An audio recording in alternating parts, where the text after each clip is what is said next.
Hi friends, നമ്മളെ ഇന്നത്തെ യാത്ര പല്ലഞ്ചാത്തന്നൂർ എന്ന് പറഞ്ഞ സ്ഥലത്തേക്കാണ്.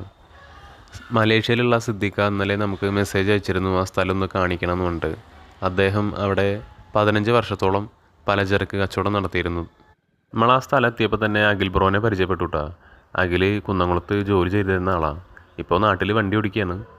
അങ്ങനെ നമുക്ക് കുറേ കാര്യങ്ങളൊക്കെ അഖിൽ പറഞ്ഞു തന്നു. അങ്ങനെ നമ്മൾ ആ പരിസരങ്ങളൊക്കെ വീഡിയോയിൽ പകർത്താൻ തുടങ്ങി.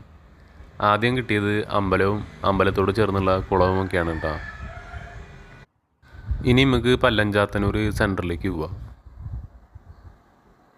അങ്ങനെ നമ്മൾ പല്ലഞ്ചാത്തന്നൂർ സെൻറ്ററിൽ എത്തിയിട്ടാണ്. ഇവിടെ ഉള്ളവരോട് അന്വേഷിച്ചപ്പോൾ അറിയാൻ സാധിച്ചത് ആ കാണുന്ന കട മുമ്പ് ചാവക്കാട്ടുകാർ നടത്തിയിരുന്നതാണ് എന്നാണ്. അതൊരു ഓട് കെട്ടിടമായിരുന്നു. അത് പൊളിച്ചതിന് ശേഷം വാർപ്പാക്കിയതാണ് എന്നാണ് പറയുന്നത്.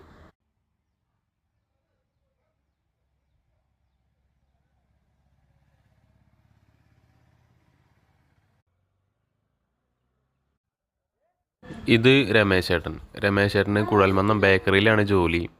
പിന്നെ ആ പരിസരത്തുള്ള ഒരുപാട് പേരോട് നമ്മൾ സംസാരിച്ചു. അവർക്കെല്ലാവർക്കും തന്നെ ചാവക്കാട്ടുകാർ നടത്തിയ ആ കടയെ പറ്റിയിട്ട് നല്ല ഓർമ്മയുണ്ട് കേട്ടോ. അങ്ങനെ നമ്മൾ എല്ലാവരോടും യാത്ര പറഞ്ഞിട്ട് വണ്ടി വീട്ടിലേക്ക് തിരിച്ചു. ഇതാണ് തെരുവത്ത് പള്ളി. ഈ പള്ളിയോട് ചേർന്നാണ് റോഡ്. ആ റോഡിലൂടെയാണ് നമ്മളെ യാത്ര കേട്ടോ.